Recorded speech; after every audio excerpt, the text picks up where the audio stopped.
Selamat datang di Narasi Anime Indonesia, tempatnya recap alur cerita anime, petualangan, aksi, dan percintaan. Petualangan penuh warna, cerita epik drama mendalam. Kami hadir untuk mengisahkan narasi anime Indonesia, suara jiwa dalam cerita. Dari kisah lama hingga yang baru, semua terangkum di sini untukmu. Video kali ini berkisahkan tentang seseorang yang dianggap remeh oleh semua orang. Semua orang menganggap dia sebagai pecundang yang lemah dan menyedihkan karena dia hanya bisa menilai barang. Tetapi dia dilatih oleh sage terkuat di dunia. A adalah pecundang tak berguna yang hanya berfungsi sebagai pembawa barang bagi dua petualang. Sementara pendekar Playbau dan penyihir, TikTok, bertarung melawan seekor tikus raksasa. Dia hanya diam di belakang, menunggu kesempatannya. Para petualang dengan cepat mengalahkan tikus itu dan kemudian memberitahu A bahwa sekarang gilirannya untuk menemukan sesuatu yang berharga dari bangkai tersebut. Mereka memperlakukannya dengan buruk karena kelas pekerjaannya sebagai penilai barang. Dan A bahkan tidak bisa mengeluh karena dia tahu mereka benar.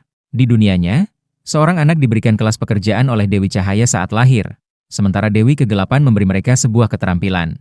Keterampilan itu dapat berkembang melalui kerja keras dan pengalaman, tetapi kelas pekerjaan tidak akan pernah berubah. Di puncak daftar, ada pekerjaan langka seperti ahli strategi dan jenderal yang hanya dimiliki oleh segelintir orang.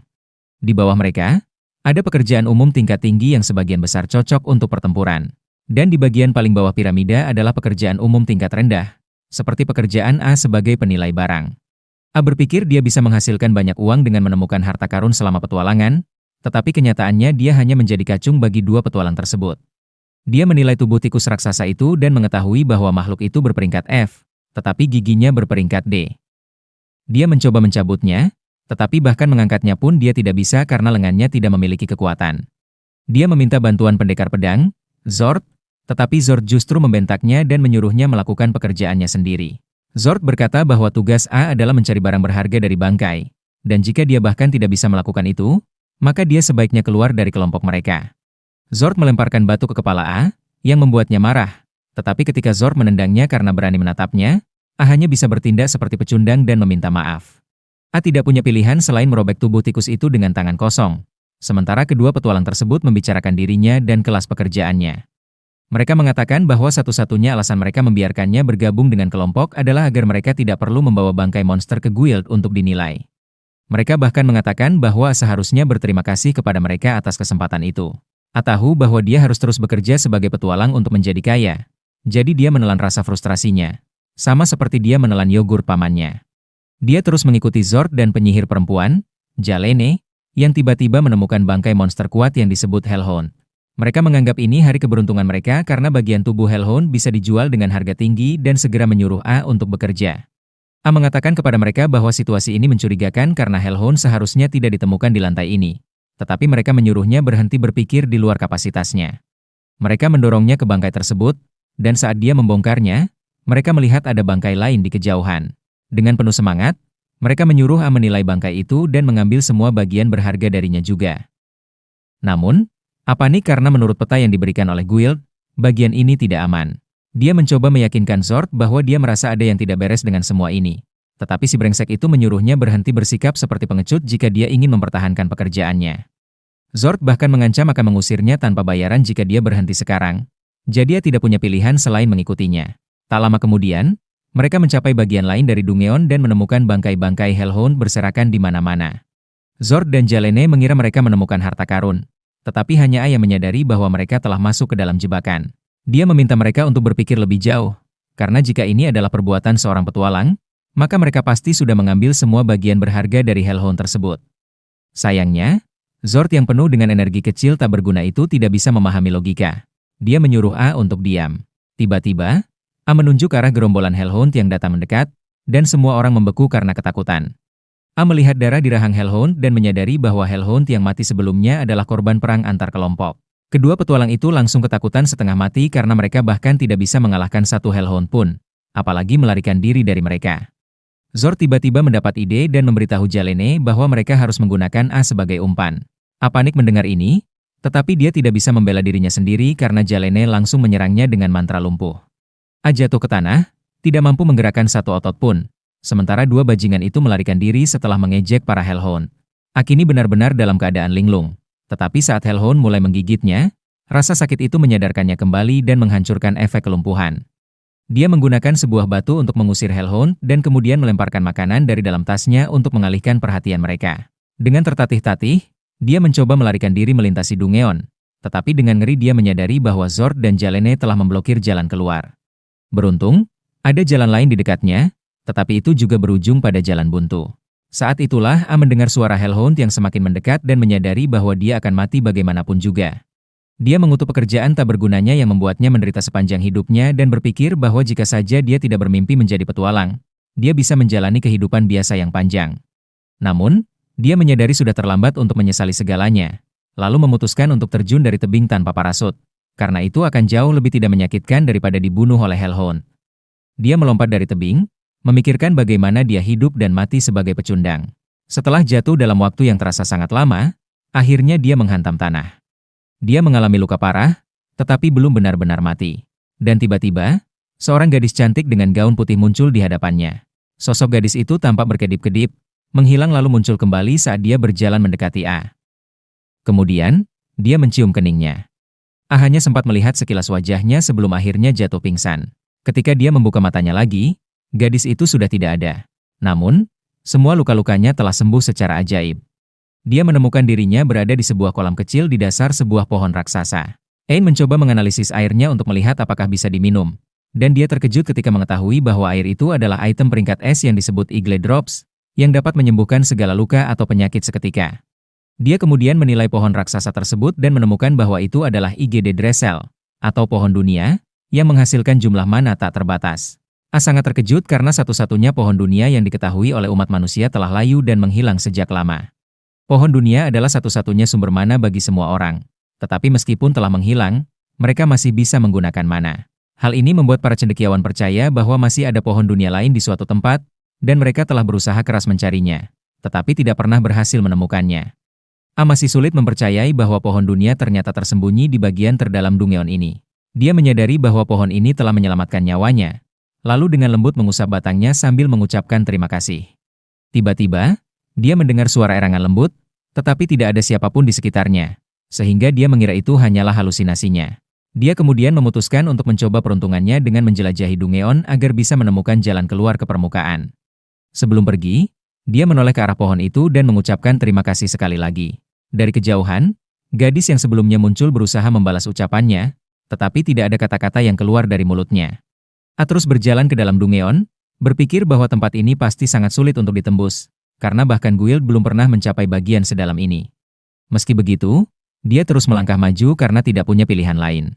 Untuk beberapa waktu, dia tidak menemui satupun monster, sehingga dia mulai lengah. Namun, tiba-tiba, sebuah serangan cepat memotong telinganya, membuatnya tampak seperti Van Gogh. A panik, tetapi sebelum dia bisa melakukan apapun, serangan cepat lainnya memotong jari-jarinya. Dia kemudian melihat seekor monster peringkat es berdiri di depannya. Monster yang tidak memiliki banyak kekuatan serangan, tetapi kecepatannya luar biasa. Monster itu bahkan tidak memberi A kesempatan untuk melarikan diri dan langsung melancarkan serangan bertubi-tubi. A mencoba merangkak kembali ke pohon, dan monster itu hampir menusuknya, tetapi tiba-tiba berhenti. A menoleh ke belakang untuk melihat apa yang terjadi dan menyaksikan Big Daddy dari semua monster muncul untuk mencabik-cabik monster itu.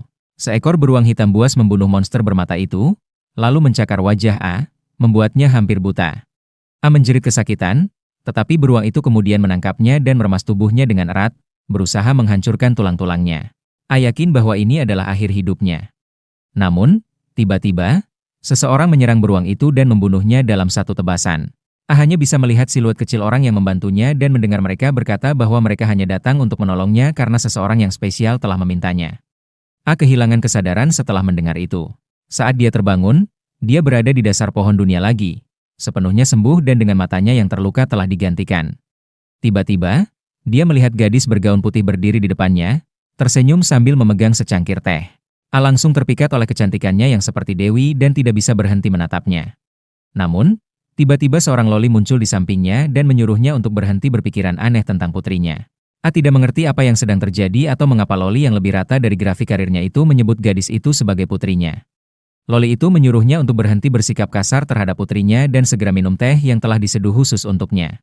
Dia bahkan hampir menuangkan teh itu langsung ke tenggorokan A, dan A terkejut karena rasanya sangat lezat. Dia kemudian mengetahui bahwa loli itu bernama Ursula, sang penjaga pohon dunia, dan gadis cantik itu, Yuri, bukanlah putri kandungnya. Ursula mengklaim bahwa dia sebenarnya tidak peduli untuk menyelamatkan makhluk rendah seperti manusia. Tetapi karena Yuri memohon padanya, dia datang ke Dungeon dan menyelamatkan A dari beruang itu.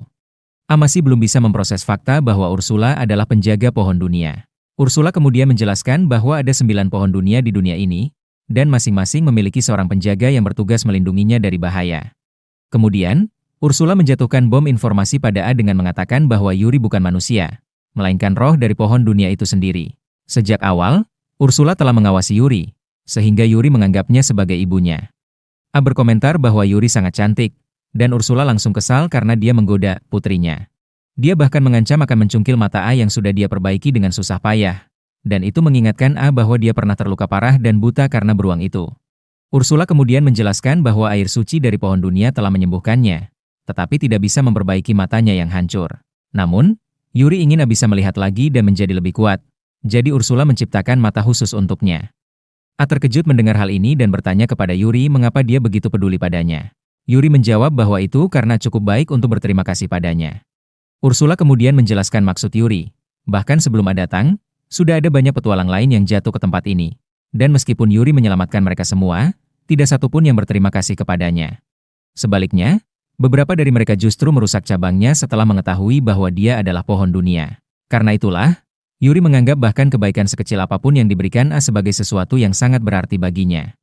A mengucapkan terima kasih karena Yuri telah menyelamatkan hidupnya 2 kali, dan Yuri mulai merona merah. Namun, Ursula memotong momen mereka dan menyuruh A untuk keluar dari rumah mereka sekarang karena dia sudah sembuh. Tapi Yuri menentangnya, mengatakan bahwa A akan berada dalam bahaya besar jika pergi dalam kondisi seperti ini. Dia memohon kepada Ursula untuk membantu A, bahkan sampai menangis. Ursula tidak bisa mengatakan tidak jika Yuri menangis seperti itu, jadi dia akhirnya memutuskan untuk melatih A sampai dia cukup kuat untuk meninggalkan Dungeon sendirian. Tanpa membuang waktu, Ursula langsung menyeretnya ke dalam Dungeon. Dan A mulai berpikir bahwa dia tidak akan selamat dari pelatihan ini. Mereka tiba di koridor yang gelap, dan Ursula menyuruhnya untuk melihat ke depan. A mengeluh bahwa tempat ini lebih gelap daripada masa depannya, dan Ursula langsung memanggilnya pecundang. Ursula kemudian menjelaskan bahwa mata kiri A sekarang memiliki kekuatan pohon dunia. Dan jika dia fokus, dia akan bisa melihat lebih jelas. A mencoba fokus pada mata kirinya sambil memikirkan Yuri, dan tiba-tiba dia bisa melihat segalanya sejelas siang hari. Ursula senang dengan hasil ini, lalu melempar batu ke monster bermata yang sedang tidur. Monster itu terbangun dan mulai mengamuk di dalam ruangan, dan Ursula mengatakan bahwa pelajaran pertamanya adalah menghindari semua serangan monster menggunakan skill appraisal-nya. A mengatakan bahwa skill appraisal tidak bekerja seperti itu, tetapi Ursula sudah muak dengan bocah bodoh ini yang menyerah sebelum mencoba. Dia memberitahu A bahwa mata rohnya bisa menggunakan skill appraisal dengan cara yang berbeda. A kemudian mencoba menilai monster bermata itu dan menemukan bahwa serangan selanjutnya akan menargetkan telinga kanannya. A senang bahwa dia bisa membaca gerakan monster, tetapi itu tidak banyak membantunya, karena monster itu tetap berhasil menyerang telinganya dan memotongnya. Ursula segera mendirikan penghalang di sekitar mereka, lalu menyembuhkan telinga A dengan air suci pohon dunia. Dia memberitahu A bahwa dia akan terus menyembuhkannya tidak peduli seberapa parah lukanya, yang berarti tidak ada jalan keluar dari pelatihan ini. Setelah itu, dia menghapus penghalang, dan monster bermata itu menyerang lagi. A menganalisis bahwa serangan selanjutnya akan mengarah ke kaki kirinya, lalu menggunakan skill appraisal lagi untuk mengetahui waktu serangan yang tepat. Berkat itu, dia berhasil menghindari serangan. Namun, saat dia dengan gembira memberitahu Ursula tentang kesuksesannya, monster itu menyerangnya dari belakang.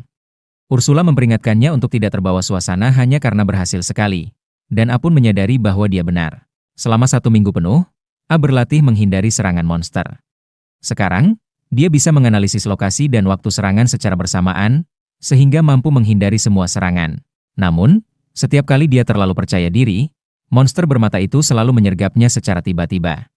Seperti biasa, Ursula menyembuhkannya, lalu mengatakan bahwa dia telah lulus tahap pertama pelatihan. Kini, saatnya melanjutkan ke tahap kedua. Dia memberitahu A bahwa sekarang dia harus mengalahkan monster kelelawar bermata itu. A langsung mengeluh bahwa job class-nya tidak cocok untuk bertarung, tetapi Ursula memotongnya dengan menyuruhnya berhenti bersikap cengeng.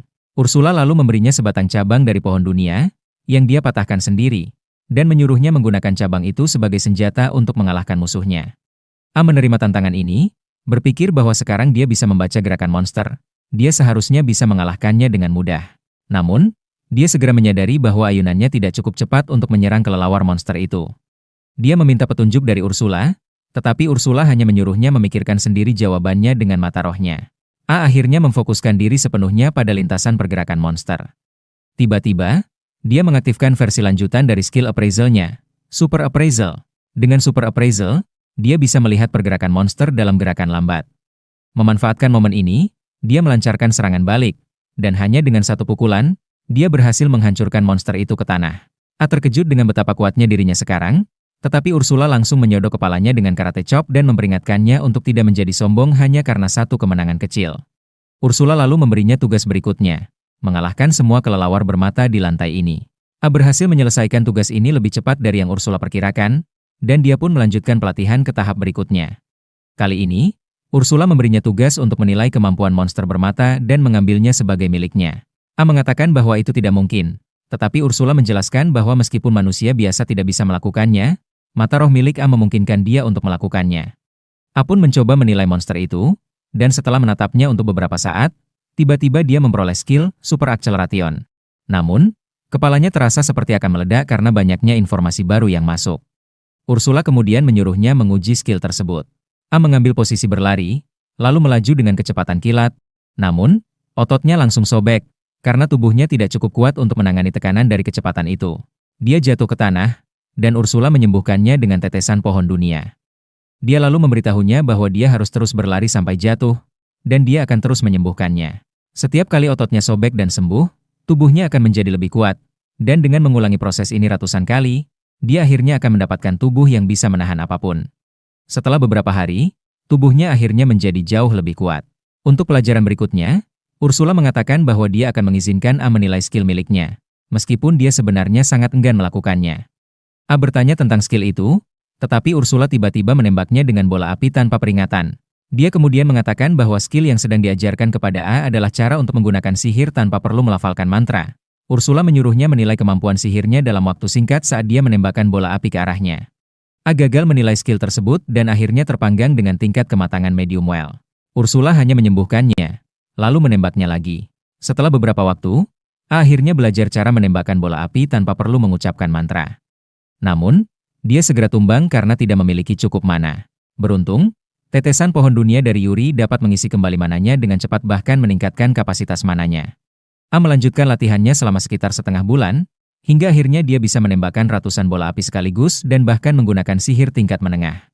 Ursula kemudian memberitahu A bahwa dia akhirnya cukup kuat untuk menjelajahi Dungeon sendirian. Namun, sebelum itu, dia ingin melakukan ujian terakhir. Dia membawa A untuk bertarung melawan Death Bear, dan A langsung tegang karena trauma masa lalunya. Ursula menyuruhnya untuk lebih percaya diri karena dia telah berlatih keras untuk menjadi kuat, lalu mendorongnya langsung ke hadapan Death Bear. A menembakkan bola api ke arah beruang itu, tetapi ternyata dia adalah seorang Stormtrooper dalam hati. Tidak ada satupun serangannya yang mengenai sasaran. Namun, asap dari bola api menciptakan gangguan, memberinya kesempatan untuk menggunakan skill Super Speed dan berpindah ke belakang Death Bear. Beruang itu mencoba menyerangnya, tetapi A menggunakan Super Appraisal skill untuk melihat serangan dalam gerakan lambat.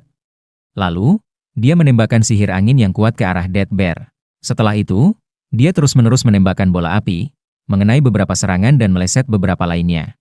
Namun, pada akhirnya, dia berhasil menjatuhkan monster S rang tersebut. Dia lalu menilai kemampuan Death Bear dan menyerap skill SO rang, Steel Cutter, yang memberikan daya tahan luar biasa serta kekuatan penetrasi pada serangannya. Saat dia masih pusing karena efek samping dari menyerap skill baru, Ursula mengumumkan bahwa pelatihannya telah selesai. Kini, dia sudah siap untuk menaiki Dungeon dan kembali ke permukaan. Ursula kemudian membawanya kembali ke pohon dunia dan menyuruhnya bersyukur, karena sebelum dia pergi, Ursula akan memberinya hadiah terakhir. Hadiah itu adalah inti roh terakhir dari pohon dunia. A terkejut dan mengatakan dia tidak bisa menerimanya karena terlalu berharga. Namun, Ursula menjelaskan bahwa mereka hanya meminjamkan kekuatan itu kepadanya. Begitu dia mati, inti roh tersebut akan kembali secara otomatis ke pohon dunia. Ursula menggunakan kekuatan sihirnya untuk menggabungkan inti roh dengan mata prostetik A, tetapi A tidak merasakan perbedaan apapun. Ursula yang sudah tua berkata padanya bahwa orang rendahan seperti dia akan membutuhkan waktu lama untuk memahami kekuatan sejati dari mata prostetik yang telah ditingkatkan. A kemudian berbalik ke arah Yuri untuk mengucapkan terima kasih padanya. Tetapi Yuri tidak ada di sana. A bertanya, di mana dia? Dan Yuri menjawab dari dalam mata prostetiknya sebelum muncul dalam wujud manusia. A tidak mengerti apa yang sedang terjadi. Jadi Ursula menjelaskan bahwa mata A sekarang memiliki inti roh pohon dunia. Itu berarti mata itu pada dasarnya adalah pengganti pohon dunia, yang memungkinkan Yuri untuk tinggal di dalamnya. Dengan begitu, dia akan selalu bersama A kemanapun dia pergi. Yuri dengan senang hati memberitahu A bahwa dia akan menyembuhkan segala luka dan penyakitnya menggunakan tetesan pohon dunia. Meskipun A bersyukur untuk itu, dia bertanya kepada Ursula apakah tidak masalah dia membawa roh pohon dunia bersamanya. Ursula menendang A dengan keras karena dia tidak ingin mengirimkan Yuri kepada manusia sembarangan, tetapi di sisi lain, dia juga ingin agar Yuri bisa menjelajahi dunia dan bertemu teman-teman baru. Itulah sebabnya dia akhirnya mempercayakan Yuri kepada A, karena meskipun A seorang idiot, dia adalah orang yang baik. A bersumpah bahwa dia akan menjaga Yuri dengan baik, dan Ursula menegaskan bahwa dia benar-benar harus menepati janji itu.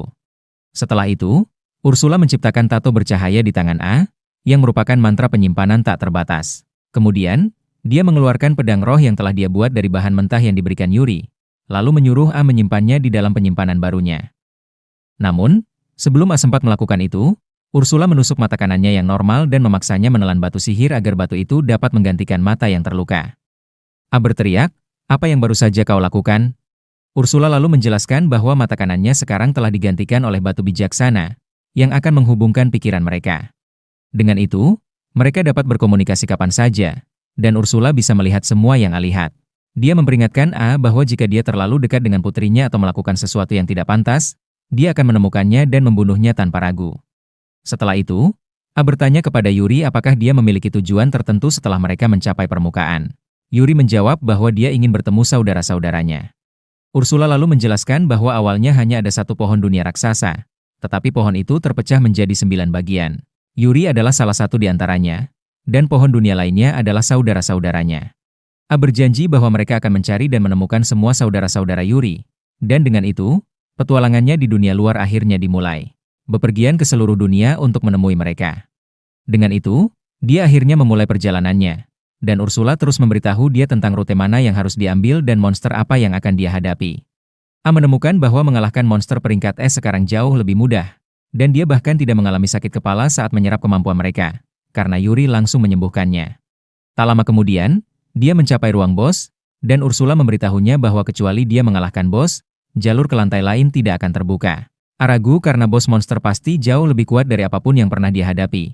Tetapi Yuri dan Ursula menyuruhnya untuk percaya pada dirinya sendiri. Termotivasi oleh kata-kata mereka, A memasuki ruang bos dan menemukan inti Dungeon tepat di depannya. Tiba-tiba, lingkaran pemanggilan muncul di tanah, dan dari sana muncul golem batu raksasa. A menyuruh Yuri untuk kembali ke dalam matanya, lalu langsung berlari menuju golem. Dia dengan mudah menghindari serangan pertama, tetapi kemudian golem melemparkan tinju yang sangat kuat ke arahnya. A menggunakan salah satu kemampuan yang telah dia peroleh untuk mengubah tangannya sekeras baja, tetapi dampak pukulan itu justru merobek otot-otot kakinya. Yuri langsung menyembuhkannya di tempat. Lalu A menggunakan kemampuan racun pelarut yang dia dapatkan setelah membunuh ular raksasa untuk melelehkan tangan golem. Namun, hal itu justru membuat golem semakin marah, dan mulai menyerang secara membabi buta. A dengan susah payah melarikan diri dari serangan liar golem dan bersembunyi di balik beberapa batu. Dia menyadari bahwa dia tidak bisa lagi mendekati golem, tetapi kemudian Ursula menyuruhnya untuk menggunakan mantra pamungkas yang dia ajarkan padanya karena sekarang dia memiliki cukup mana untuk itu. A memutuskan untuk mengikuti sarannya dan segera menggunakan sihir pamungkas Nova Strike pada golem, menghantamnya dengan kekuatan seperti meteor dan melelehkan tubuhnya. Dia tidak percaya bahwa dia bisa melakukan ini sekarang. Kemudian, Yuri keluar dari tubuhnya dan mulai menyembuhkannya. A memegang tangannya saat dia berterima kasih padanya, dan Yuri mulai tersipu. Hal itu tidak disukai oleh Ursula, yang segera menyuruhnya untuk fokus menilai sisa-sisa golem. A menggunakan kemampuannya untuk menilai tubuh golem dan memperoleh beberapa kemampuan bertahan dan menyerang tingkat tinggi. Ursula lalu memberitahunya bahwa dia juga bisa menilai inti Dungeon. A ragu apakah itu aman atau tidak, tetapi pada saat itu juga, Ursula berteleportasi di dekatnya dan menilai inti Dungeon untuknya. Dia menemukan bahwa inti tersebut mirip dengan Spirit Core dari pohon dunia dan menggunakannya untuk memperkuat mata prostetik A. Dia mengatakan bahwa bisa mengalahkan lebih banyak bos Dungeon dan menggunakan inti mereka untuk meningkatkan kekuatan Spirit Eye-nya, yang akan membuatnya menjadi lebih kuat. Dengan itu, ketiganya keluar dari ruangan bos. Setelah mereka keluar dari ruangan bos, pintu di belakang mereka tertutup. Ursula mengatakan bahwa karena inti Dungeon telah menghilang, Dungeon tersebut kini secara efektif telah tersegel. Itu berarti jalur menuju pohon dunia telah tertutup, bahkan lubang tempat mereka jatuh pun pasti sudah tertutup. Dia menjelaskan bahwa sekarang tidak ada yang bisa mencapai pohon dunia lagi, yang berarti dia tidak perlu tinggal di sana untuk melindunginya. Dengan demikian, Ursula memutuskan untuk ikut bersama Yuri dan A. Tak lama kemudian, mereka bertiga akhirnya mencapai permukaan. Sementara itu, di sebuah bar di kota, pendekar pedang Zord sedang minum bersama beberapa petualang lainnya. Dia mulai menceritakan kisah bagaimana kelompoknya dikepung oleh Hellhounds di dalam Dungeon, dan mereka tidak menyangka akan bisa keluar hidup-hidup. Namun, dia memutarbalikkan fakta dan mengatakan bahwa Allah yang memutuskan untuk mengorbankan dirinya demi menyelamatkan yang lain.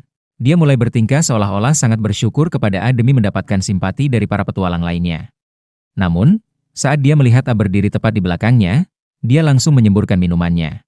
Zord terkejut dan bertanya bagaimana mungkin A masih hidup. Ketika A menjawab bahwa dia hanya mengalahkan monster-monster itu, Zord menolak untuk mempercayainya. Para petualang lain mengatakan bahwa Zord seharusnya senang karena penyelamatnya ternyata masih hidup. Namun, A mengatakan kepada mereka bahwa Zord sebenarnya baru saja berbohong. Dia mengungkapkan bahwa Zord dan Jalim telah melumpuhkannya dengan sihir dan meninggalkannya untuk mati di tangan para monster. Hal ini membuat semua petualang yang ada di sana menjadi marah, dan mereka mulai melempar apa saja yang bisa mereka raih ke arah Zord. Namun, A menghentikan mereka. Meskipun semuanya, Zord adalah satu-satunya orang yang menerimanya ke dalam kelompoknya. Dia kemudian berterima kasih kepada Zord untuk semuanya sebelum pergi, membuat semua orang di dalam bar terkejut karena kepribadiannya tampak berubah total. Setelah itu, A, Yuri, dan Ursula mulai menjelajahi berbagai Dungeon, mengalahkan bos monster, dan menyerap inti Dungeon. Mereka terus mencari pohon dunia di dalam Dungeon-Dungeon tersebut, tetapi bahkan setelah beberapa bulan, mereka tidak menemukan apapun. Saat mereka kembali dari perjalanan di salah satu Dungeon, mereka mendengar teriakan dan segera bergegas ke tempat kejadian. Mereka menemukan beberapa monster menyerang sebuah kereta. A dengan cepat membunuh para monster dan menyerap kemampuan mereka. Sementara Yuri dan Ursula menyembuhkan para prajurit yang terluka. Setelah itu, A mendekati seorang gadis berambut merah muda di dalam kereta. Gadis itu langsung jatuh cinta pada A pada pandangan pertama dan langsung menempel padanya, memanggilnya sebagai pahlawan.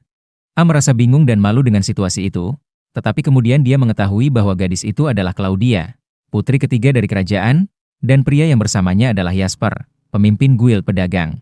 Sang putri mengundang A dan kelompoknya ke istananya sebagai ungkapan terima kasih. Setelah itu, dia mulai menunjukkan ketertarikannya pada A dan berusaha mendekatinya. Namun, Yuri tiba-tiba berdiri di antara mereka dan dengan tegas menyatakan bahwa dia adalah istri A. A terkejut mendengar hal itu, tetapi kejutan yang lebih besar datang ketika Claudia dengan santai mengatakan bahwa dia tidak keberatan menjadi istri keduanya.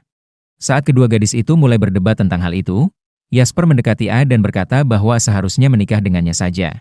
A langsung panik karena tidak pernah berpikir bahwa dia bisa menarik perhatian baik wanita maupun pria. Namun, Jasper mengatakan bahwa dia memiliki alasan khusus untuk itu. Dia kemudian membawa A dan yang lainnya ke ruang penyimpanannya, menjelaskan bahwa dia suka mengoleksi batu permata yang berharga, dan mata kiri A adalah Spirit Core, benda paling berharga dari semuanya. A terkejut mengetahui bahwa Jasper telah menemukan rahasianya. Lalu, sang pedagang mulai menceritakan legenda tentang pohon dunia yang asli, yang telah menghabiskan seluruh kekuatannya untuk menyegel Raja Iblis sebelum akhirnya menghilang dari dunia ini. Dia kemudian membawa A dan yang lainnya ke dalam ruang penyimpanannya, menjelaskan bahwa dia suka mengoleksi batu permata berharga. Dia kemudian mengungkapkan bahwa mata kiri A adalah inti roh, yang merupakan benda paling berharga dari semuanya. A terkejut mengetahui bahwa Jasper telah mengetahui rahasianya. Kemudian, sang pedagang menceritakan legenda pohon dunia asli, yang menghabiskan seluruh kekuatannya untuk menyegel Raja Iblis sebelum akhirnya menghilang dari dunia. Jasper mengatakan bahwa dia telah mencari inti roh selama bertahun-tahun, dan sekarang setelah menemukannya, dia ingin menyimpannya selamanya. A ingin langsung menolaknya karena dia lebih lurus daripada penguasa kerajaan.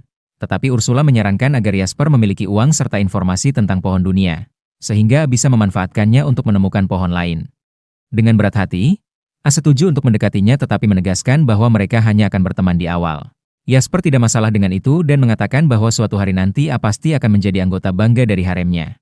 Tak lama setelah itu, A, Yuri, dan Ursula pergi ke dungeon tersembunyi yang Jasper beritahu mereka, berharap dapat menemukan saudari-saudarinya Yuri di sana. A memasuki dungeon sendirian dan segera menemui jalan buntu. Ursula memberitahu bahwa ada mantra teleportasi di dinding, dan dia bisa mengaktifkannya dengan menyentuhnya. Begitu A menyentuh mantra teleportasi, dia tiba-tiba menemukan dirinya berada di hutan besar. Dia panik melihat hutan di dalam Dungeon, tetapi Ursula mengatakan bahwa kemungkinan besar ilusi kuat telah mengubah tampilan Dungeon tersebut. Saat itulah A mendengar suara dari tempat yang tidak diketahui. Yuri segera mengenali suara itu sebagai suara saudari nakalnya, Pina, dan ia keluar dari mata A untuk berbicara dengannya. Pina berkata bahwa dia senang bisa bertemu dengan saudara perempuannya lagi dan memintanya untuk menemuinya di ujung Dungeon. A mengeluh kepada gadis kecil yang usil itu, mengatakan bahwa Yuri telah datang jauh-jauh hanya untuk bertemu dengannya. Jadi seharusnya Pina menggunakan sihir teleportasi untuk langsung membawa mereka ke tempatnya. Namun, Pina memberitahu bahwa dia tidak bisa menggunakan sihir teleportasi, jadi mereka harus berjalan melewati hutan. Yuri siap untuk itu, tetapi Pina menyuruhnya untuk duduk santai dan membiarkan pacarnya melakukan pekerjaan berat. Yuri langsung tersipu mendengar itu. A juga menyuruhnya untuk kembali ke dalam matanya karena hutan bisa berbahaya, dan dia bisa membersihkannya lebih cepat sendiri. Pina mengejek kepercayaan dirinya, memberitahunya bahwa dia telah memasang ratusan jebakan berbahaya di seluruh hutan. Selain juga ada monster-monster buas, dan tidak ada manusia yang bisa melewatinya. A dengan percaya diri menjawab bahwa mereka akan melihat sendiri dan langsung berjalan lurus ke depan. Sementara Ursula menganalisis situasi melalui mata kanannya. Dengan begitu, A mendapatkan informasi akurat tentang jebakan serta cara menghindarinya, lalu dia dengan cepat berlari melewati hutan tanpa kesulitan. Hal ini membuat Pina frustrasi, dan dia meminta A untuk setidaknya berpura-pura kesulitan karena dia sudah bekerja keras memasang semua jebakan itu. Yuri juga mengatakan bahwa Pina memang suka menciptakan berbagai hal dan menghibur orang-orang bersamanya. Dan dia menjawab bahwa hiburan ini bisa merenggut nyawa seseorang. Pina hanya mengatakan bahwa dia bukan pembunuh dan mengirim orang-orang keluar sebelum mereka menghadapi bahaya serius. Dia kemudian mengatakan bahwa monster yang lebih kuat akan datang berikutnya dan mendesak A untuk menyerah. Namun, A menyatakan bahwa dia tidak akan berhenti demi membuat Yuri bahagia. Saat itu, seekor monster tumbuhan peringkat es muncul di depannya dan menyerangnya dengan serbuk tidur. Namun, A memiliki ketahanan terhadap semua status buruk, jadi dia bahkan tidak merasa mengantuk, yang membuat Pina frustrasi. A kemudian memanggil pedangnya dan membunuh monster tumbuhan itu dalam satu tebasan, lalu menilai monster itu untuk mendapatkan keterampilannya. Dia mengetahui bahwa dengan menggunakan keterampilan unik monster tumbuhan itu, dia bisa menghasilkan benih dari semua jenis tanaman. A berpikir bahwa ini adalah keterampilan yang berguna, tetapi tiba-tiba sesuatu menghantam kepalanya. Dia bertanya-tanya apa yang terjadi dan mengapa dia tidak bisa menemukan penyerangnya. Ursula kemudian memberitahunya bahwa mereka menggunakan keterampilan siluman. Namun, Pina terkejut karena A masih berdiri meskipun terkena serangan langsung di kepala. A memberitahunya bahwa dia memiliki kekebalan terhadap serangan mendadak, sehingga dia tidak akan menerima kerusakan dari serangan tersebut, yang membuat Pina semakin kesal. Untuk memperburuk situasi bagi Pina, Ursula berhasil menemukan monster yang menyerangnya, dan A menggunakan sihir gravitasi untuk langsung menghancurkan mereka sampai mati. Semut siluman itu menjadi terlihat setelah mati, dan A menggunakan keterampilan penilaian untuk menyalin keterampilan siluman mereka serta kekuatan lompatan eksplosif. Pina mulai menangis karena tidak ada yang berhasil melawan A, tetapi dia kembali percaya diri dan mengirim dua monster peringkat es untuk menyerangnya secara bersamaan. Namun, A hanya menggunakan kecepatan supernya untuk membunuh keduanya dalam satu serangan. Ketika Pina mengetahui bahwa A hanyalah seorang penilai meskipun memiliki kekuatan sebesar itu, dia menyerah. Sementara itu, Zord, sang pendekar pedang dari kelompok sebelumnya Ion, berada dalam keadaan terpuruk. Semua orang menghindarinya di guild, bahkan Jalene berpura-pura tidak bersalah dan mengatakan bahwa Zordlah yang memaksanya melumpuhkan A. Para simpatisan di guild percaya pada Jalene dan mengusir Zord, mengatakan bahwa tidak ada yang akan membentuk kelompok dengannya lagi. Zord marah dan mengutuk Aon karena bertahan hidup, karena jika dia mati dengan tenang, ini tidak akan terjadi. Dia memutuskan untuk menyelesaikan misi berbahaya untuk membersihkan reputasinya yang buruk dan memilih berburu monster peringkat C di ruang bawah tanah yang sama yang menyembunyikan pintu masuk ke ruang bawah tanah Pina. Namun, secara tidak sengaja, dia menyentuh mantra teleportasi di dinding dan tiba-tiba menemukan dirinya di hutan. Dia kemudian memutuskan untuk mencari monster kuat di sana. Namun, dia segera masuk ke dalam jebakan. Saat dia hampir menabrak paku dan melihat ajalnya, dia tiba-tiba diteleportasi kembali ke ruang bawah tanah sebelumnya. Tiba-tiba, dia mendengar suara Pina yang mengatakan bahwa dia tidak akan mati di ruang bawah tanahnya, dan dia akan selalu diteleportasi keluar sebelum terjadi sesuatu yang serius. Jadi, dia bebas mencoba kapan saja. Zord melihat ini sebagai kesempatan untuk menjadi lebih kuat dan mendapatkan kembali kehormatannya. Dia terus memasuki ruang bawah tanah berulang kali, terluka akibat jebakan tetapi tidak menyerah. Akhirnya, dia menemukan seekor monster buaya raksasa di depannya. Dibutakan oleh ambisi untuk kejayaan, dia menyerangnya. Namun, monster itu terlalu kuat untuknya dan membuatnya terpelanting hanya dengan satu sentuhan ringan. Pina menyuruhnya menyerah dan menawarkan untuk mengirimnya kembali ke ruang bawah tanah sebelumnya. Tetapi dia menolak. Tiba-tiba, monster itu menginjak lengannya yang terluka, menghancurkannya, dan Zord berteriak kesakitan. Monster itu kembali menyerangnya, dan dia bersiap menghadapi kematian. Namun, tiba-tiba, A muncul dan membunuh buaya raksasa itu hanya dengan satu tebasan pedangnya. Zord hanya bisa melihat punggungnya dan mengira bahwa dia pasti seorang petualang peringkat tinggi dengan kelas pekerjaan yang langka. Namun, saat dia menyadari bahwa itu adalah A, dia kehilangan kata-kata. Dia bertanya, "Apa yang kau lakukan di sini? Bagaimana mungkin seorang pemulung sepertimu bisa mengalahkan monster sekuat itu dalam satu serangan?" A hanya mengatakan bahwa dia sedang pemanasan, lalu memperhatikan luka-luka Zord. Dia meminta bantuan Yuri dan menyiram luka Zord dengan air suci, menyembuhkannya sepenuhnya. Ini semakin membingungkan Zord, tetapi sebelum dia bisa bertanya lebih lanjut, A menidurkannya dengan sihir dan meminta Pina untuk mengirimnya keluar. Setelah itu, A melanjutkan eksplorasi dan mencapai ruang bos. Pina mengatakan bahwa dia menunggunya di balik ruang bos. A khawatir bahwa jika dia mengalahkan bos, jalan menuju pohon dunia akan tertutup selamanya. Namun, Ursula meyakinkannya bahwa hal itu tidak akan terjadi selama inti ruang bawah tanah tetap utuh. Ketika A memasuki ruangan bos, dia menemukan bahwa ruangan itu adalah sebuah hutan. Tiba-tiba, tanah mulai bergetar, dan dia segera terbang ke udara untuk melihat seekor kura-kura raksasa muncul dari dalam tanah. Dia terkejut melihatnya, tetapi Ursula memerintahkannya untuk berhenti bertingkah seperti pengecut. A menyerang kura-kura dengan bola api, tetapi serangannya tidak berdampak apapun. Kemudian, kura-kura itu menembakkan semburan air yang kuat ke arahnya. A menggunakan keterampilan Super Appraisal untuk memperlambat waktu dan kemudian menggunakan keterampilan Pari untuk mengembalikan serangan air itu ke kura-kura. Namun, serangan itu tetap tidak melukai kura-kura tersebut. Tiba-tiba, A menyadari triknya dan dengan sengaja berdiri di bawah kaki kura-kura yang hendak menginjaknya. Namun, serangan itu tidak menyentuhnya sama sekali. Kini, dia yakin bahwa kura-kura raksasa itu hanyalah sebuah ilusi. Dia menggunakan keterampilan untuk menghilangkan ilusi tersebut dan mengungkapkan bahwa bos sebenarnya hanyalah seekor kura-kura kecil dan menggemaskan. Ursula memuji A karena bisa menemukan kebenaran ini sendiri, karena bahkan dia pun tidak bisa melihat melalui ilusi yang kuat itu. A kemudian mengambil kura-kura bayi itu dan menilainya. Dia menemukan bahwa kura-kura itu adalah anak dari salah satu dari 4 binatang mitos penciptaan. Ursula langsung panik setelah membaca deskripsinya karena binatang mitos tersebut hampir setara dengan pohon dunia asli. Setelah itu, A bertanya kepada Pina apakah dia harus mengalahkan kura-kura bayi yang menggemaskan itu untuk menyelesaikan ujian, karena dia sudah jelas menang. Namun, A dan kura-kura bayi itu memberikan tatapan penuh harapan kepadanya, dan akhirnya, Pina menyerah. Dia mengizinkan A dan yang lainnya datang ke lokasinya. Dua saudara perempuan itu kemudian bertemu kembali dengan emosional. Pina segera berbicara bisnis dan bertanya kepada Yuri apakah dia bisa ikut dengannya karena dia sudah bosan tinggal di dalam ruang bawah tanah. A tidak keberatan karena itu berarti ada satu gadis lagi di kelompoknya, serta lebih banyak kekuatan untuk mata kirinya. Jadi, dia langsung setuju. Setelah itu, kura-kura bayi itu turun dari bahu A dan berubah menjadi seorang gadis. Dia memperkenalkan dirinya sebagai Kiheim, penjaga Pina, dan putri dari binatang ilahi jenuh. A terkejut melihat ini, tetapi yang lebih terkejut lagi adalah Ursula, yang langsung berdiri dalam posisi hormat dan mulai berbicara dengan Kiheim dengan sangat serius. Di sekolah, A tidak mengerti apa yang sedang terjadi. Lalu, Ursula memberitahunya untuk meminta izin dari Kiro sebelum membawa Pina keluar. A berlutut di hadapan Kiro untuk meminta izin, dan Kiro dengan senang hati menyetujuinya. Dia kemudian memberikan sageston kepada A karena dia juga ingin ikut dengannya dan melihat dunia. Tak lama kemudian, Ursula memproses spirit core Pina dan meningkatkan spirit IA, membuatnya naik level. A senang menerima peningkatan kekuatan ini, tetapi yang lebih membuatnya bahagia adalah melihat Yuri tersenyum bersama saudara perempuannya. Sekarang masih ada 6 saudara perempuan lagi, dan A berencana untuk menyatukan Yuri dengan semuanya. Keesokan harinya, pedagang bernama Jasper membawa A ke Adventurer S Guild.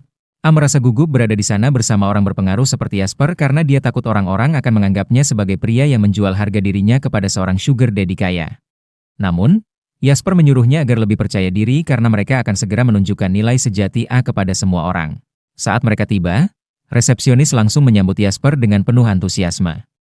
Dia hampir memanggil Guildmaster untuk menemuinya, tetapi Jasper mengatakan bahwa dia tidak memiliki urusan resmi dengan Guild hari ini. Dia hanya datang untuk membeli barang-barang yang akan dijual oleh temannya kepada Guild. Resepsionis lalu meminta lisensi petualang milik A, dan setelah melihat bahwa dia hanyalah seorang appraiser peringkat F, dia langsung memarahinya. Dia mengatakan bahwa tidak mungkin seorang peringkat F bisa berburu monster. Orang-orang lain di dalam gedung mulai menertawakan A, mengira bahwa dia mencoba menipu Jasper. A semakin gugup mendengar ejekan mereka, tetapi Jasper menyuruhnya untuk menunjukkan apa yang ia miliki. A kemudian mengeluarkan semua hasil buruan monster langka dari Infinite Storage-nya. Semua orang terdiam dan tercengang melihat barang-barang yang sebelumnya hanya mereka dengar dalam cerita. Namun, mereka tetap tidak percaya bahwa seorang appraiser bisa mengumpulkan semua itu sendirian, dan mulai menuduhnya mencuri barang-barang tersebut. Kepercayaan diri A mulai runtuh lebih dalam dari kapal Titanic, dan dia menyesal telah datang ke guild. Namun, tepat pada saat itu, seorang wanita tombau muncul dan menyuruh semua orang diam. Dia mengatakan bahwa tidak ada seorang pun yang seharusnya dinilai hanya berdasarkan pekerjaannya. Dia mengenali Megan sebagai guild master dan langsung terdiam di hadapannya. Mommy, tombau itu segera menyadari bahwa ada sesuatu yang istimewa dengan mata A. Sementara itu, resepsionis telah memverifikasi bahwa semua barang yang ia bawa adalah asli. Jasper menyatakan bahwa dia memburu semua monster itu sendirian dan secara pribadi menjaminnya. Resepsionis langsung memohon maaf kepada A, dan bahkan Megan memintanya untuk memaafkan gadis itu karena telah menilainya berdasarkan pekerjaannya. A merasa senang mendengar itu, dan ketika dia berterima kasih dengan senyuman, Mommy itu mulai menyukainya. Dia mengatakan bahwa A terlihat imut dan ingin menjadikannya baitai-nya. Namun, A panik karena tidak tahu harus menjawab apa. Megan menyuruhnya mempertimbangkan tawarannya karena mereka akan sering bertemu setelah ini, lalu kembali ke kantornya. Resepsionis meminta Z untuk menunggu sementara dia memperkirakan nilai barang rampasannya, tetapi Jasper lalu menyuruhnya mengeluarkan barang-barang dari Dungeon tersembunyi juga. Para petualang terkejut mendengar bahwa A telah membersihkan Dungeon tersembunyi, dan mereka mulai memperlakukannya seperti selebriti. Namun, A tidak suka perhatian dan langsung kabur. Kemudian, saat dia bersantai di pemandian air panas, Yuri tiba-tiba muncul di sebelahnya. Incel ini panik karena belum pernah melihat seorang gadis tanpa busana sebelumnya. Peut, kakak Yuri, juga muncul dan mulai menggoda A, mengatakan bahwa kaki ketiganya bereaksi terhadap Yuri. Dia juga menggoda Yuri. Tetapi kemudian Ursula datang dan hampir meledakkan A dengan sihirnya karena telah melihat tubuh putrinya. A segera keluar untuk menghindari rasa malu lebih lanjut dan menemukan Kiro sedang bersantai di luar. Kiro berterima kasih kepada A karena telah membawa dia dan Pina bersamanya, karena sudah lama dia tidak melihat Pina sebahagia ini. A menjawab bahwa dia akan menemukan 6 saudari lainnya juga. Tetapi Kiro tampak muram dan mengatakan bahwa jumlah mereka sebenarnya 7. A terkejut mendengarnya, dan Kiro menjelaskan bahwa pohon dunia tertua menghilang dari dunia. Tetapi inti jiwanya tidak sepenuhnya hancur. Dia yakin bahwa Etna, roh pohon dunia, masih hidup bersama penjaganya di suatu tempat, tetapi mereka tidak tahu di mana mencarinya. Keesokan harinya, A bangun dengan suasana hati yang baik dan memutuskan untuk melanjutkan pencariannya terhadap pohon dunia lainnya. Dia pergi ke kantor Jasper untuk berbicara dengannya. Dan ternyata, Mommy, Megan juga ada di sana dengan sebuah misi khusus untuknya. Dia memberitahu A bahwa tugasnya adalah mengalahkan Behemoth, seekor naga monster yang diciptakan oleh Raja Iblis sejak lama. Ketika Raja Iblis menghilang, Behemoth juga ikut lenyap, tetapi baru-baru ini ia muncul kembali. Megan meminta A untuk mengalahkan monster peringkat SS itu, dan Jasper memperjelas bahwa misi ini bisa mengorbankan nyawanya. Mereka berdua mengatakan bahwa mereka akan mengerti jika A tidak ingin mengambil risiko ini. Namun, tanpa ragu, A menerimanya untuk membantu mereka. Megan berterima kasih kepadanya dan berharap dia sukses. Keesokan harinya, A pergi ke lokasi di mana Behemoth terlihat, dan Ursula memberitahunya bahwa monster itu adalah naga bumi kuno yang dapat menyerap mana dan menembakkan peluru sihir yang dapat menembus ruang. Dia menjelaskan bahwa Behemoth bersembunyi di bawah pasir di siang hari dan meminta A untuk mengeluarkannya. A memanggil pedangnya dan menggunakan mantra pamungkasnya untuk menciptakan kawah raksasa di tanah. Naga yang marah itu muncul dan bertanya siapa yang berani mengganggu tidurnya. Dia melihat A, yang tampak lemah, tetapi baru saja melancarkan sihir yang sangat kuat. Behemoth mengingat bagaimana dia selalu menjadi yang terkuat sejak lahir karena diciptakan oleh Raja Iblis. Dia selalu mencari seseorang yang bisa memberinya pertarungan yang menghibur, dan dia melihat harapan dalam diri bocah di depannya. Dia bertanya siapa A, dan A memperkenalkan dirinya sebagai orang yang akan membunuhnya. Behemoth tertawa dan mengatakan bahwa dia adalah monster terkuat yang diciptakan oleh Raja Iblis.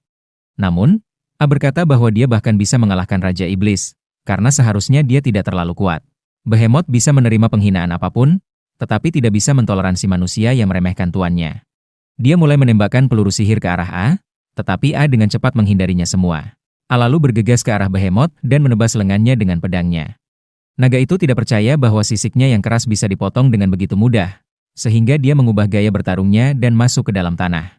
Dia muncul tepat di bawah A dan menelannya bulat-bulat, yakin bahwa ini cukup untuk memenangkan pertarungan. Namun, sesaat kemudian, mulutnya meledak menjadi ratusan kepingan. Meskipun begitu, Behemoth tetap sadar dan menyadari bahwa ini adalah kekalahan pertamanya sekaligus yang terakhir. Dia tidak seharusnya meremehkan lawannya hanya karena dia manusia. Behemoth bertanya kepada A bagaimana dia bisa mengalahkannya, dan A mengungkapkan bahwa dia menembakkan mantra pamungkasnya di dalam tubuhnya. Dia menjelaskan bahwa sebelum pertarungan dimulai, dia sudah menganalisis Behemoth dan menemukan bahwa naga itu bisa menyerap mana melalui sisiknya yang keras. Itu berarti menyerangnya dari dalam akan jauh lebih efektif. A juga mengatakan bahwa dia telah memasang penghalang sebelum menembakkan mantranya untuk melindungi dirinya dari kerusakan. Naga raksasa itu menyadari bahwa dia tidak punya peluang melawan A. Dia memberitahu A bahwa dia telah bertarung dengan baik, dan perlahan jiwanya berubah menjadi asap, meninggalkan sisa-sisa tubuhnya yang hancur. A kemudian menilai keterampilan Behemoth untuk menyalinnya dan mendapatkan beberapa keterampilan peringkat SS, termasuk nulifikasi serangan sihir, vakum, dan manipulasi bumi. Beberapa hari setelah itu, A dan Yuri mengunjungi istana kerajaan atas undangan Putri Claudia, yang sudah memutuskan bahwa dia adalah istri kedua A tanpa persetujuannya. A mencoba menyadarkan gadis bodoh ini, tetapi dia mengatakan bahwa dia mengundangnya ke sini untuk bertemu dengan ayahnya. A panik ketika sang raja tiba-tiba memasuki ruangan, dan dia tergagap seperti kambing saat mencoba memperkenalkan dirinya. Meskipun penampilannya tegas, sang raja sebenarnya lembut dan sudah menerima A sebagai menantunya tanpa persetujuannya. Raja berterima kasih kepada A karena telah mengalahkan Behemoth dan juga telah menyelamatkan putrinya beberapa waktu lalu. Dia membungkuk di hadapannya, dan A yang gugup meminta raja untuk berterima kasih kepada Yuri saja, karena tanpa dia tidak akan bisa melakukan apapun dengan benar. Sang raja mengungkapkan rasa terima kasihnya kepada Yuri, lalu mengatakan kepada A bahwa dia menantikan pencapaiannya di masa depan. Dia memutuskan untuk kembali bekerja setelah itu, tetapi sebelum pergi, dia memberikan A sebuah jam tangan perak. Jam tangan itu memiliki lambang kerajaan yang akan memberinya akses tanpa batas ke tempat manapun yang ingin ia kunjungi. Meskipun A merasa itu terlalu berlebihan, ia menerimanya karena jam tangan itu bisa membantunya mendapatkan lebih banyak informasi tentang keluarga Yuri. Sementara itu, kabar tentang A yang berhasil mengalahkan Behemoth telah menyebar ke seluruh kota, dan semua orang mulai mengaguminya, kecuali Zord, yang justru diperlakukan seperti sampah oleh semua orang. Dia merasa iri karena A menjadi terkenal dan kuat begitu cepat, serta menyalahkannya atas semua kemalangannya. Zord tahu bahwa saat ini ia hanya bisa menahan amarahnya karena tidak bisa berbuat apa-apa terhadap A. Namun, tiba-tiba seorang wanita eksotis berkulit coklat muncul di hadapannya dan memperkenalkan dirinya sebagai roh bernama Etna. Dia mengatakan bahwa dia bisa memberinya kekuatan yang ia butuhkan untuk membalas dendam. Di sisi lain, A mendapati dirinya dalam mimpi buruk tentang masa lalunya. Ia melihat Zord memperlakukannya dengan buruk, sementara dirinya yang dulu hanya tersenyum seperti pecundang yang menerima semua hinaan begitu saja. Ia mencoba berteriak pada dirinya yang ada di masa lalu dalam mimpi itu, tetapi tentu saja suaranya tidak bisa terdengar. Tiba-tiba, ia melihat sekawanan anjing neraka sedang melahap tubuhnya, membuatnya gemetar ketakutan saat menyadari bahwa ia bisa saja berakhir seperti itu. Tiba-tiba, tubuhnya yang sudah setengah dimakan mulai merangkak ke arahnya, mengatakan bahwa ia hanya bisa bertahan hidup karena plot armor. Sosok itu mengejeknya, menyebutnya sebagai pecundang total yang seharusnya mati tanpa daya jika saja ia tidak kebetulan menemukan pohon dunia. Meskipun saat ini ia bangga dengan kekuatan palsunya, hal itu tidak mengubah kenyataan bahwa ia tetap lemah dan tidak berguna di dalam. A mulai berteriak saat mendengar kata-kata itu, dan mimpinya pun tiba-tiba berakhir. Ia terbangun dan melihat Ursula duduk di sampingnya. Ursula bertanya apakah ia baik-baik saja. A akhirnya kembali sadar dan bertanya di mana mereka sekarang. Ursula menjelaskan bahwa ia pingsan setelah pertemuannya dengan Raja karena kelelahan dan telah tidur sejak saat itu.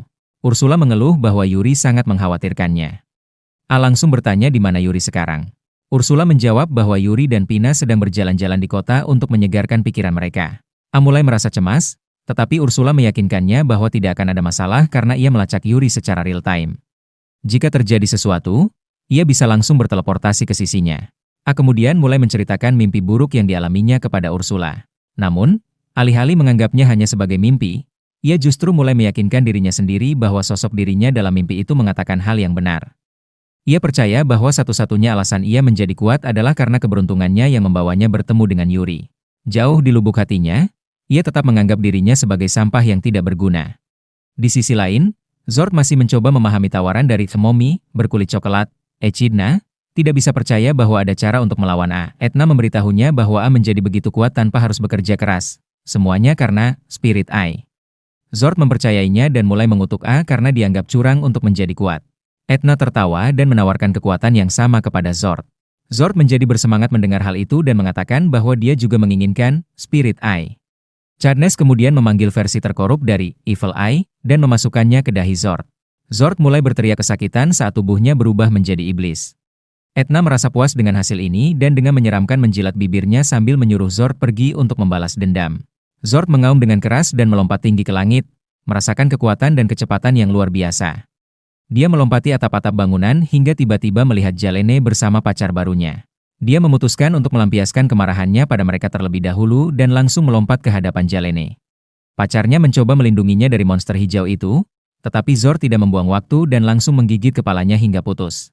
Jalene terkejut dan sangat terpukul melihat kejadian itu. Saat mendengar suara Zord, dia segera mengenalinya.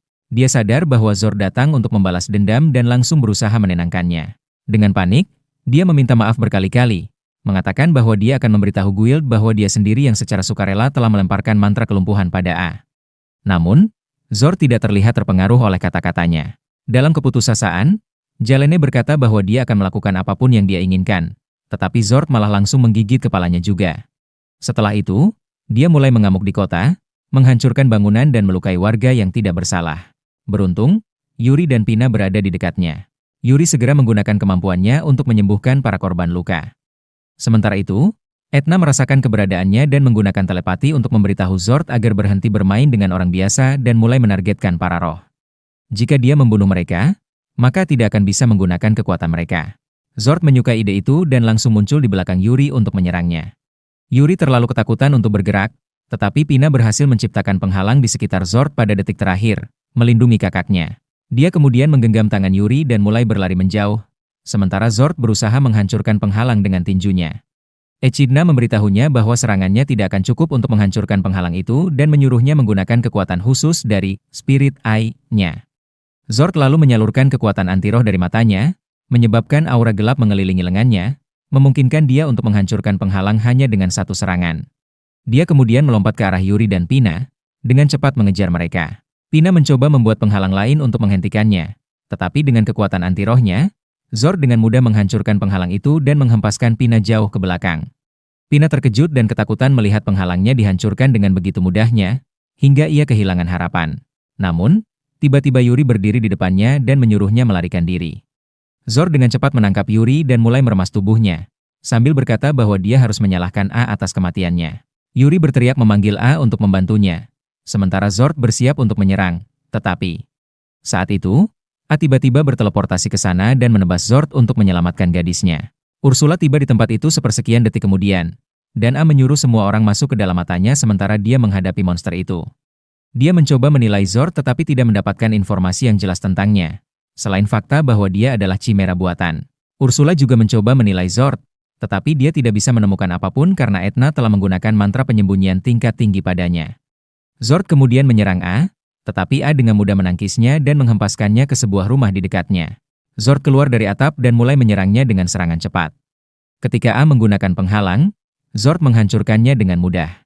A tidak mengerti apa yang sedang terjadi, tetapi kemudian Zord bertanya apakah itu semua yang dia miliki. A mengenali suaranya, dan Zord memberitahunya bahwa dia juga telah berevolusi setelah mendapatkan kekuatan mata roh. A semakin bingung, dan saat itulah Zord melancarkan serangan lain, mendorongnya mundur. Mereka sampai di atap, dan Zord mengatakan kepada A bahwa dia merasa seperti berada di puncak dunia dengan kekuatannya. Dia menunjuk ke mayat Jalene dan pacarnya, mengatakan bahwa dia telah membalas dendam pada mereka yang mengejeknya. Dia mengatakan kepada A bahwa mereka berdua sama dan bahwa pasti juga ingin membalas dendam padanya atas semua yang telah dia lakukan. A membantah dan mengatakan bahwa mereka tidak sama, serta dia tidak menginginkan balas dendam. Namun, tiba-tiba perwujudan dari ketidakamanan dan emosi negatifnya muncul di belakangnya dan memintanya untuk berhenti berbohong. Sosok itu mengatakan kepada A untuk menyerah pada kebenciannya dan membalas dendamnya. A menutup telinganya agar suaranya tidak masuk, sementara pada saat yang sama, Zord terus menghina dan membuatnya semakin terpojok. Tiba-tiba, Yuri muncul dan menyuruh Zord diam. Dia berkata bahwa A sama sekali tidak seperti Zord. Dia mengatakan bahwa A kuat dan baik hati, dan dia tidak akan pernah merendahkan dirinya untuk bermimpi tentang balas dendam. Ursula juga muncul dan menyuruh A percaya pada dirinya sendiri karena dia telah tumbuh menjadi lebih kuat, bukan hanya secara fisik tetapi juga secara mental. Dia mengatakan bahwa meskipun A mendapatkan beberapa kemampuan dan kekuatan karena Yuri, dia selalu memiliki keberanian dan kebaikan untuk terus maju terlepas dari segala rintangan. Yuri juga mengatakan bahwa dia percaya pada A. Termotivasi oleh kata-katanya, A memutuskan untuk menghadapi ketidakamanannya secara langsung. Dia menyatakan bahwa dia akan hidup sesuai dengan harapan Yuri apapun yang terjadi dan berubah menjadi Super Saiyan, melepaskan sejumlah besar mana emas yang membakar habis rasa tidak amannya dan emosi negatifnya. Bahkan Zord pun terkejut dengan ledakan mana ini, dan Ursula memberitahu A bahwa akhirnya dia berhenti meragukan dirinya sendiri, sehingga kini dia bisa menggunakan kekuatan penuh dari roh tersebut. Zord mengatakan bahwa ini tidak akan menghentikannya untuk membunuh Aon dan langsung melesat ke arahnya. A tetap diam sepenuhnya hingga saat terakhir, lalu menghantam Zord dengan pukulan balik yang membuatnya terhempas ke jalan dengan menyedihkan.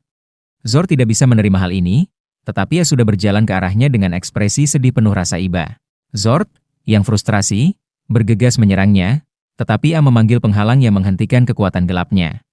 Ursula memberitahu Zord bahwa dia hanya menerima sedikit kekuatan dari roh di belakangnya dan dalam kondisinya saat ini, dia tidak mungkin mengalahkan A.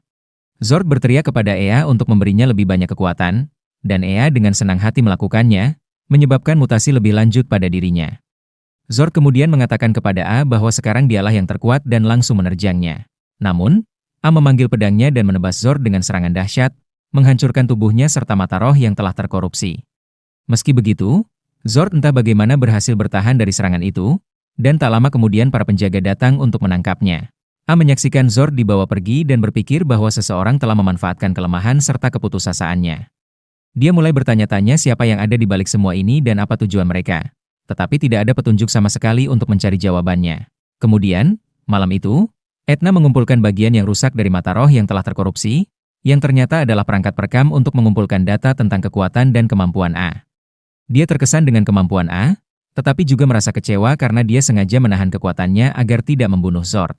Namun, dia telah menyegel ingatan Zord agar dia tidak mengungkap apapun tentangnya kepada polisi. Setelah itu, Etna kembali ke markasnya, berjanji kepada Raja Iblis bahwa dia akan membangkitkannya dengan segala cara. Keesokan harinya, saat A sedang minum teh, Yuri tiba-tiba mendekatinya dengan sebuah permintaan. Dia tampak gelisah antara kegembiraan dan rasa malu saat meminta A untuk menciumnya. A langsung berkeringat karena bahkan dalam mimpinya pun dia belum pernah mencium seorang gadis. Dia meminta Yuri untuk berhenti menggodanya. Tetapi Yuri bersikeras bahwa dia serius karena ini adalah ritual untuk kontrak antara roh dan penjaganya. Tiba-tiba, Ursula muncul dari balik sofa. Meskipun dia tidak senang dengan situasinya, dia membenarkan bahwa Yuri mengatakan yang sebenarnya. Dia menjelaskan bahwa hingga saat ini, Aon masih berstatus sebagai penjaga dalam pelatihan, sehingga hubungannya dengan Yuri tidak stabil. Hal itu menyebabkan mananya terkadang terlalu kuat atau terlalu lemah, yang akhirnya memberikan banyak tekanan pada Yuri. Ursula memberitahu A bahwa sekarang setelah dia bangkit, dia harus membentuk kontrak dengan Yuri untuk menstabilkan koneksi mereka. A pun mengerti. Dia berpikir bahwa mencium punggung tangannya sudah cukup untuk menyelesaikan kontrak. Namun, Pina dan Kiro tiba-tiba muncul dan menyarankan agar A melakukan ciuman sungguhan dengan lidah sekaligus. Ursula pun langsung memarahi mereka dan menyuruh mereka memberikan A dan Yuri sedikit privasi. Semua orang meninggalkan ruangan, dan Yuri menutup matanya, bersiap menerima ciuman. A terkejut karena Yuri benar-benar siap untuk menciumnya, dan dengan penuh semangat dia berjalan mendekat. Sayangnya, dia tersandung kaki John Cena, dan bukannya mencium bibirnya, dia malah secara tidak sengaja mencium kening Yuri. Namun, itu sudah cukup untuk menyelesaikan kontrak, dan A pun naik level. Sementara itu, Yuri mulai meleleh dalam kebahagiaan murni. Di sisi lain, A pergi ke dunia iblis dan menemui iblis gagak peringkat tinggi bernama Falco. Dia memberitahu Falco bahwa dia menerima perintah langsung dari Raja Iblis untuk membunuh A. Namun, Falco tidak tertarik menangani seorang manusia biasa. Bahkan setelah Etna memberitahunya bahwa A berhasil mengalahkan Behemoth, dia tetap tidak terkesan. Karena itu, Eida menggunakan pesonanya untuk merayunya. Dan seperti seorang pria lemah, Falco langsung tergoda dan berjanji padanya bahwa dia akan segera membunuh A. Tanpa menunggu lama, dia langsung membuka portal ke dunia manusia dan terbang menuju rumah A dengan kecepatan penuh. Dia yakin bahwa kecepatan supernya akan membuatnya menang dengan mudah. Namun, A ternyata sudah merasakan kehadirannya mendekat dan keluar dari kamarnya untuk berbicara dengannya. Falco berhenti di depannya dan mulai memperkenalkan dirinya dengan bangga. Tetapi A langsung menyuruhnya diam karena semua orang sedang tidur. Falco marah dan langsung menyerangnya dengan kecepatan penuh, tetapi bagi A, gerakannya terasa sangat lambat. Dengan santai, A menamparnya hingga terpental. Lalu dalam sekejap dia sudah berada di sebelahnya. Dengan cepat, A menembakkan peluru vakum untuk menghabisinya, lalu menyerap kemampuan pengendalian angin dan kecepatan super Falco. Saat dia bertanya-tanya mengapa iblis itu menargetkannya, Yuri dan yang lainnya muncul karena terbangun oleh suara pertempuran. Keesokan paginya, A pergi ke perpustakaan terlarang di Istana Kerajaan untuk mempelajari lebih lanjut tentang Dungeon tersembunyi. Putri Claudia menyambutnya dan membimbingnya. Berkat jam tangan kerajaan yang diberikan oleh raja, A tidak mengalami masalah dalam mencapai perpustakaan. Namun, Claudia mengatakan kepadanya bahwa hanya mereka yang memiliki izin dari raja dan pustakawan yang dapat masuk ke perpustakaan terlarang. Dia meminta A untuk mencoba masuk melalui pintu, dan dia berhasil masuk tanpa masalah. Tetapi ketika Yuri mencoba mengikutinya, dia menabrak dinding tak terlihat. Ursula segera berteleportasi di sampingnya dan menemukan bahwa dinding itu cukup kuat untuk menghalangi mereka berdua, bahkan sampai mengganggu koneksi antara A dan Yuri. A mulai khawatir, tetapi dia memutuskan untuk tetap melanjutkan pencariannya dengan cepat. Begitu dia mencapai bagian utama gedung, dia menyadari bahwa ada terlalu banyak buku di sana, dan dia sama sekali tidak tahu harus mulai dari mana. Tiba-tiba, dia melihat seorang gadis jatuh dari atas, dan dia dengan cepat melompat untuk menyelamatkannya. Gadis itu tampak sangat gugup saat berterima kasih padanya, dan A bertanya bagaimana dia bisa jatuh. Gadis itu mengatakan bahwa dia sedang membaca buku di bagian atas perpustakaan dan terlalu asyik hingga tidak menyadari dirinya jatuh. Dia kemudian menggunakan sihir untuk mengembalikan bukunya ke tempatnya dan memperkenalkan dirinya sebagai Alice, sang pustakawan. Alice mengatakan bahwa dia mengetahui lokasi setiap buku di tempat ini. A pun bertanya apakah dia bisa membantunya mencari buku tentang Dungeon tersembunyi, karena dia ingin menyatukan kembali seseorang yang spesial dalam hidupnya dengan keluarganya. Alice tiba-tiba tampak sedikit sedih mendengar hal itu, dan setelah memberikan buku kepada A, Alice bertanya bagaimana keadaan Yuri. A terkejut karena Alice mengetahui tentang Yuri. Alice lalu menjelaskan bahwa dia juga merupakan salah satu roh pohon dunia dan bisa melihat inti roh Yuri di mata A. A terkejut mendengar hal itu. Tepat saat itu, penjaga Alice, Aka, datang dan mulai memarahinya karena tidak memberitahunya bahwa mereka memiliki tamu. A dan Aka langsung akrab satu sama lain. Kemudian, A memberitahu Alice bahwa saudari-saudarinya sedang menunggunya di luar. Aka dengan cepat memberitahu A bahwa itu mustahil. Mereka tidak bisa masuk untuk menemui Alice. Dia menjelaskan bahwa perpustakaan ini sebenarnya tidak berada di dalam istana kerajaan, melainkan sebuah dungeon tersembunyi yang hanya bisa diakses melalui portal yang merupakan gerbang perpustakaan terlarang. Dia mengatakan bahwa portal tersebut memiliki batasan yang sangat ketat, sehingga hanya manusia yang telah mendapat persetujuan dari raja dan Alice yang dapat memasukinya. Ada sebuah peraturan kuno kontrak antara roh pohon dunia dan perpustakaan ini yang menguntungkan keduanya.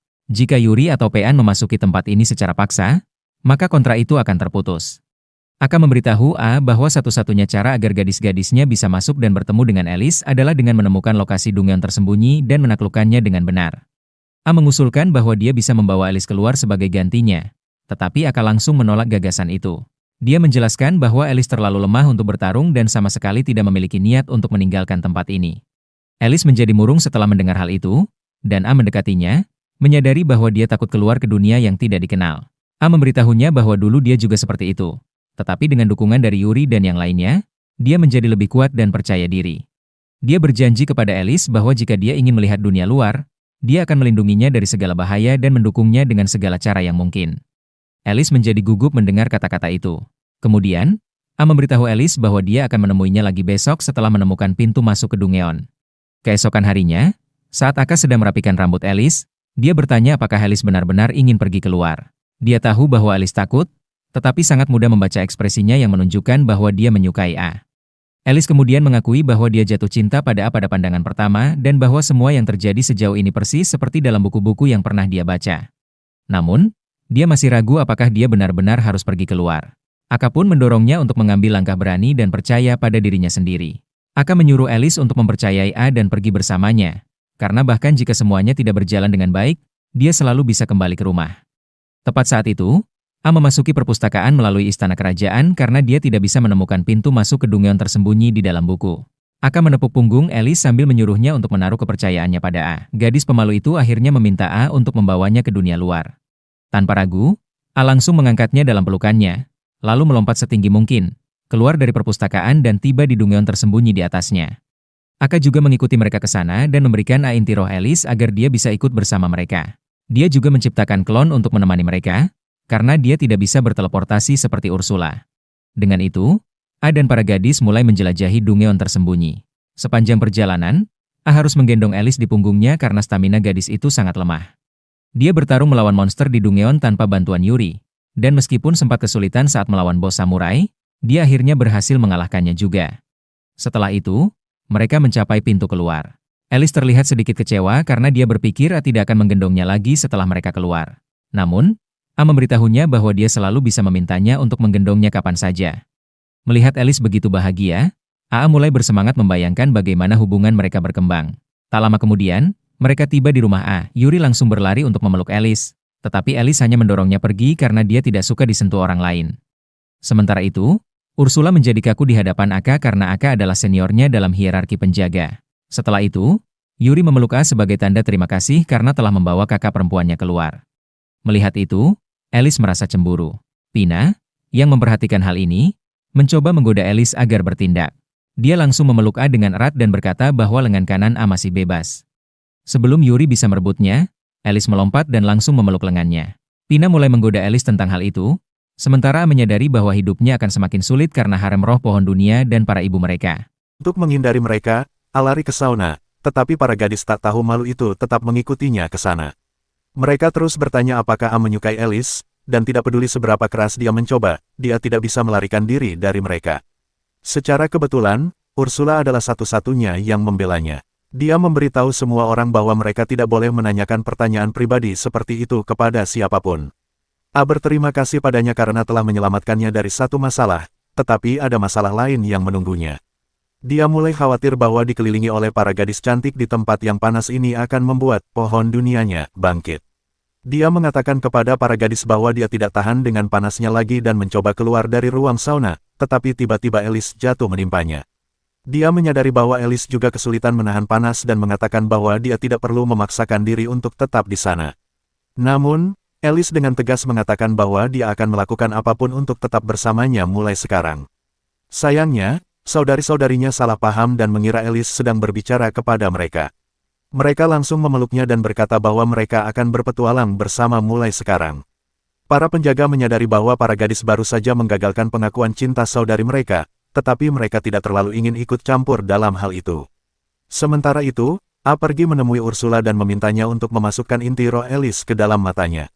Ursula setuju, dan kemudian Aka juga memberikan batu bijaksananya kepada A agar dia bisa menggunakan kekuatannya. Ursula membantu A menyerap keduanya. Setelah itu, Alice mulai berjalan menuju A, tetapi dia terpeleset. Dalam usahanya untuk menahan jatuh, dia secara tidak sengaja menarik celana A hingga turun, memperlihatkan Miracle Way miliknya.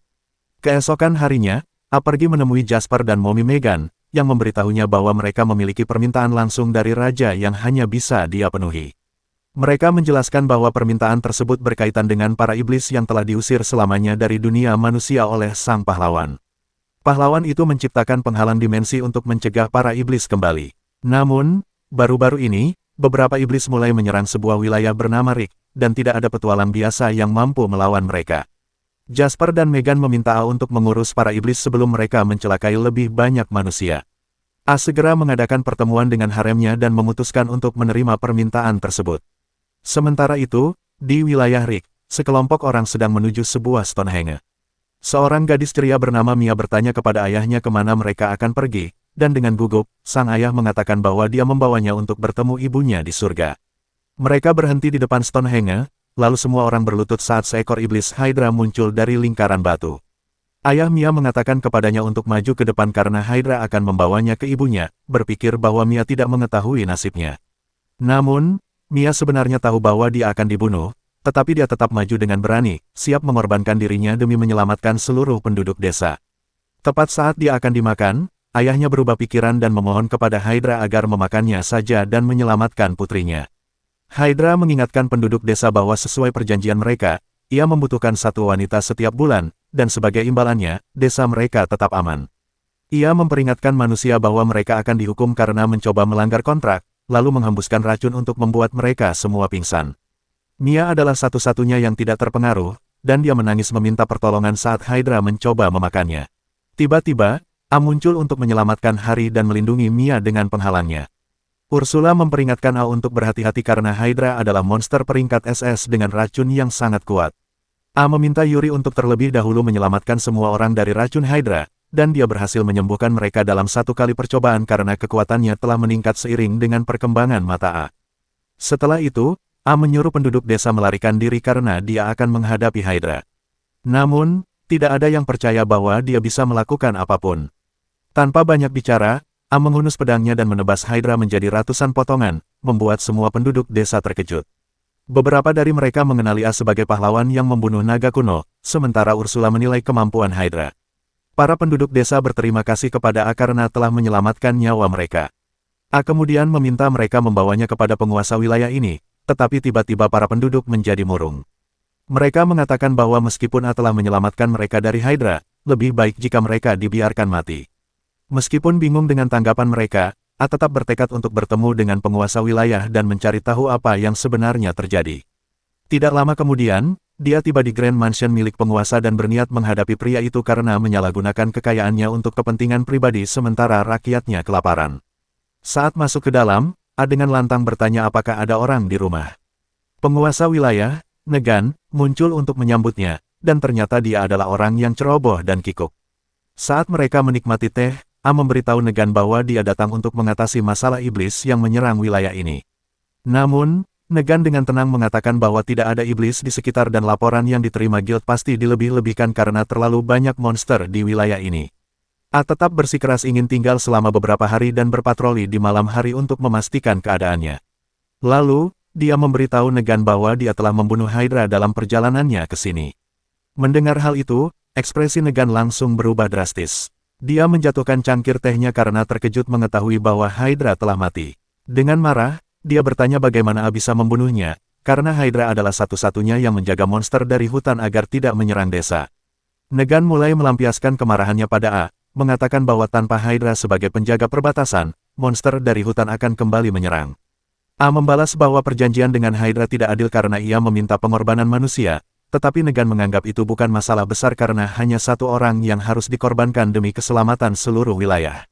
Negan lalu mengejek A, mengatakan bahwa dia hanya akan membunuh beberapa monster lalu pulang, sementara rakyat di wilayah ini akan menderita akibat tindakannya.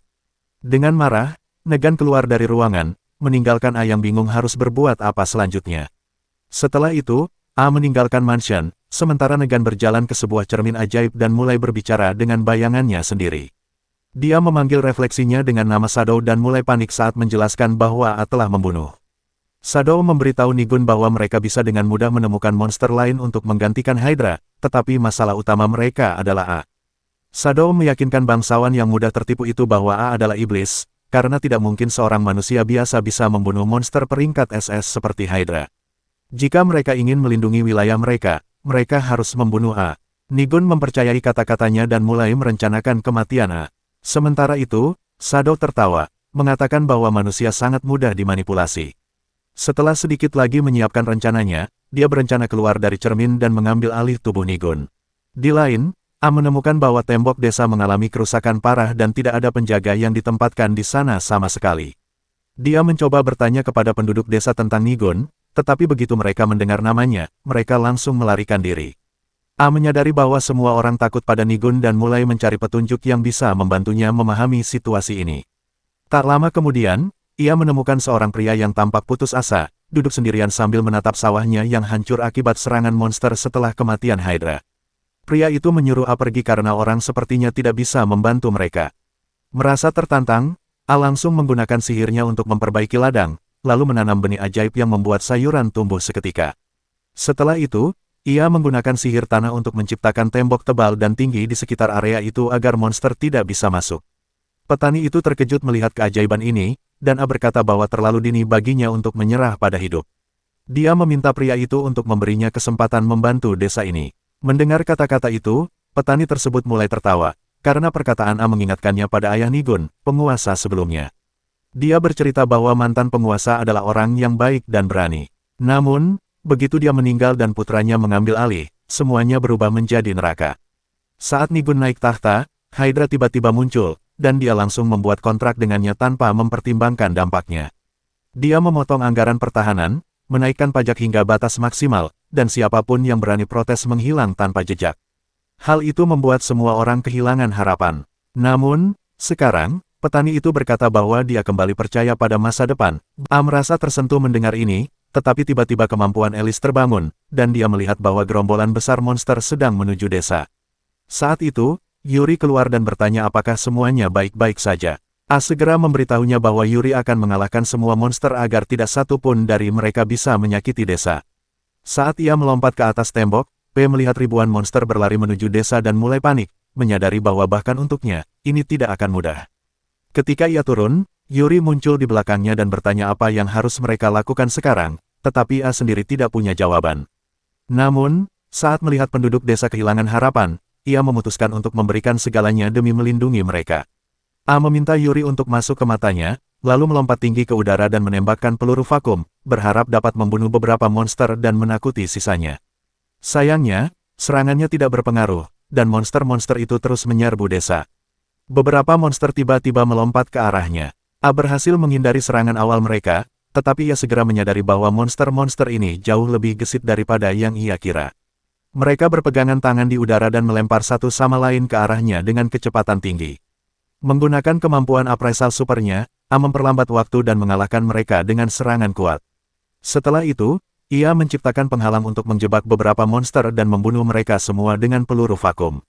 Namun, beberapa monster berhasil menyelinap di belakangnya. A segera menggunakan kemampuan lain untuk menciptakan klon di belakang mereka, lalu menggunakan benang baja untuk mencabik-cabik monster tersebut. Penduduk desa yang tadinya berlari ketakutan kini berhenti dan menatap A dengan penuh kekaguman, tak percaya bahwa ia menghadapi semua monster ini sendirian. Namun, mereka tidak tahu bahwa A sudah mendekati batasnya. Ursula memperingatkan bahwa jika ia terus bertarung seperti ini, tubuhnya akan ambruk. Namun, A bersikeras melindungi semua orang. Ia menghunus pedangnya dan bersiap untuk melepaskan serangan luas yang akan membasmi semua monster sekaligus. Namun, Ursula memintanya berhenti, karena jika ia memaksakan diri lebih jauh, tubuhnya tidak akan bertahan. Meskipun dikepung oleh monster, A menolak menyerah. Dengan seluruh kekuatannya, ia menebaskan pedangnya, melepaskan serangan yang langsung membantai semua monster dalam sekali tebas. Namun, setelah itu, tubuhnya mulai melemah. Tepat saat itu, Yuri keluar dari matanya dan segera menyembuhkannya dengan air sucinya. Namun, luka yang A alami terlalu parah, sehingga bahkan air suci pun butuh waktu untuk memulihkannya. Begitu merasa sedikit lebih baik, A berusaha bangkit untuk berterima kasih kepada Yuri. Namun, alih-alih melihat Yuri, ia malah melihat Mia melompat ke arahnya sambil memanggilnya, Dewa. Penduduk desa lainnya juga berkumpul dan mengucapkan terima kasih karena A telah menyelamatkan mereka sekali lagi. Namun, petani yang sebelumnya A bantu memiliki sesuatu yang berbeda di pikirannya. Ia mulai bertanya kepada teman-temannya, sampai kapan kita akan hidup dalam bayang-bayang ketakutan. Ia mengatakan bahwa mereka menyerahkan hidup mereka ke tangan Nigun, dan pada akhirnya mereka dipaksa untuk mengorbankan manusia kepada Hydra. Mereka selalu pasrah tanpa pernah mencoba mengubah keadaan. Bahkan ketika A bertarung sendirian melawan ribuan monster, mereka hanya menonton dari kejauhan. Ucapan pria itu membakar semangat para penduduk desa, dan mereka semua bergabung dengannya dengan penuh antusiasme. A terharu melihat perubahan ini. Ia kemudian berbisik kepada Yuri, mengatakan bahwa ini mengingatkannya pada saat Yuri menyelamatkannya dulu. Saat itu, Yuri melindungi harga dirinya dan memberinya keberanian untuk hidup dengan caranya sendiri. Sekarang, setelah ia melakukan hal yang sama kepada para penduduk desa, ia merasa bahwa ia telah menjadi orang hebat seperti Yuri. Namun, momen mereka terganggu oleh para penduduk desa yang ribut, mengatakan bahwa mereka tidak akan membiarkan Nigun menguasai mereka lagi. Tepat saat itu, Nigun muncul, bertanya apakah mereka sedang membicarakannya. Para penduduk desa langsung ketakutan, tetapi pemimpin mereka dengan tegas mengatakan bahwa mereka akan mengikuti A, bukan Nigun, karena Allah yang menyelamatkan mereka. Nigun hanya mencibir dan dengan percaya diri mengatakan bahwa A sedang menipu mereka. Ia mengklaim bahwa A adalah iblis, dan bahwa serangan monster sebelumnya adalah bagian dari rencananya untuk mencuci otak penduduk desa dan mengambil alih wilayah ini. Namun, para penduduk desa menolak untuk mempercayainya. Mereka bahkan mengatakan bahwa, sekalipun A adalah iblis, kami lebih rela diperintah olehnya daripada oleh pecundang tak berguna seperti Nigun. Nigun langsung panik mendengar ini. Saat itu, pemimpin desa dengan lantang mengatakan bahwa mereka membutuhkan pemimpin seperti ayahnya, yang bisa bertarung di sisi mereka. Kondisinya semakin memburuk. Dia merasakan sakit kepala yang tajam dan meminta bantuan Shadow dengan mengeluarkan cermin yang ia kenakan sebagai liontin. A merasakan firasat buruk dari cermin tersebut, tetapi ketika ia mencoba menilai kekuatannya, ia gagal. Hal ini membuatnya sadar bahwa seseorang telah melemparkan mantra penghalang tingkat tinggi pada cermin tersebut. A berusaha merebut cermin dari tangan Nigun, tetapi semuanya sudah terlambat. Kegelapan langsung menyelimuti tubuh Nigun, dan dalam sekejap, ia menemukan dirinya berada di genangan darah yang meluap dari sebuah piala. Di sana, ia berbicara dengan Shadow, yang kali ini terlihat lebih nyata dari sebelumnya. Nigun bertanya apa yang harus ia lakukan, dan Sado dengan dingin menyarankannya untuk membunuh semua orang yang telah menghancurkannya, sama seperti mereka telah membunuh ayahnya. Nigun bingung mendengar ini, dan Sado pun memutuskan untuk mengingatkannya pada kebenaran tentang kematian ayahnya. Ketika Nigun masih kecil, ia sangat mengidolakan ayahnya, seorang pemimpin yang dicintai dan dihormati oleh semua orang. Ia juga ingin menjadi seseorang seperti ayahnya, tetapi tubuhnya yang lemah membuatnya kesulitan. Anak-anak desa menolak bermain dengannya, takut mereka akan tertular penyakitnya. Hal ini sangat melukai hati Nigun. Suatu hari, ia mendengar beberapa orang mengatakan bahwa Sang Lord telah menemukan Nigun di tempat pembuangan sampah, dan itulah sebabnya wajahnya berbeda dari ayahnya. Nigun yang masih kecil merasa sangat hancur mendengar hal itu, lalu lari dengan panik, hingga akhirnya terjatuh ke dalam genangan air dan mulai menangis. Saat itulah, bayangan iblis muncul dalam pantulan air, mengambil keuntungan dari kekecewaan dan kelemahan dalam hati Nigun. Nigun terkejut melihat pantulannya berbicara kepadanya, dan Sado memperkenalkan dirinya sebagai teman imajinasi Nigun, karena ia tidak punya teman di dunia nyata. Nigun mempercayai dan menerima Sado, karena ia sangat menginginkan seorang teman. Sebagai gantinya, Sado meminta Nigun untuk berjanji bahwa ia akan merahasiakan keberadaannya dari semua orang. Sejak hari itu, Nigun menghabiskan hampir seluruh waktunya dengan Sado. Sampai suatu hari, ia melihat ayahnya tampak sakit dan mulai khawatir. Saat itulah, Sado menunjukkan warna aslinya, ia menyarankan Nigun untuk menyeduh teh dengan ramuan khusus yang dapat meningkatkan stamina ayahnya. Nigun mengikuti sarannya, membuat teh dengan ramuan anti lelah, dan memberikannya kepada ayahnya setiap hari. Namun, bukannya membaik, kondisi ayahnya malah semakin memburuk. Hingga akhirnya, suatu hari Sang Lord meninggal dunia. Nigun sangat terpukul dan mulai panik, takut ia tidak akan mampu memimpin desa. Tetapi Sado meyakinkannya, mengatakan bahwa ia akan membantunya melakukan segalanya dengan sempurna. Tanpa Nigun sadari, semua ini adalah rencana Sado sejak awal. Melihat seluruh kilas balik itu, Nigun masih belum mengerti maksud Sado. Baginya, teh yang ia buat jelas berasal dari ramuan obat yang bermanfaat untuk kesehatan ayahnya. Namun, Sado malah menertawakannya, memanggilnya bodoh karena tidak menyadari kebenaran yang jelas di depan matanya. Dengan nada mengejek, Sado mengungkapkan bahwa Nigun sendirilah yang membunuh ayahnya dengan tangannya sendiri.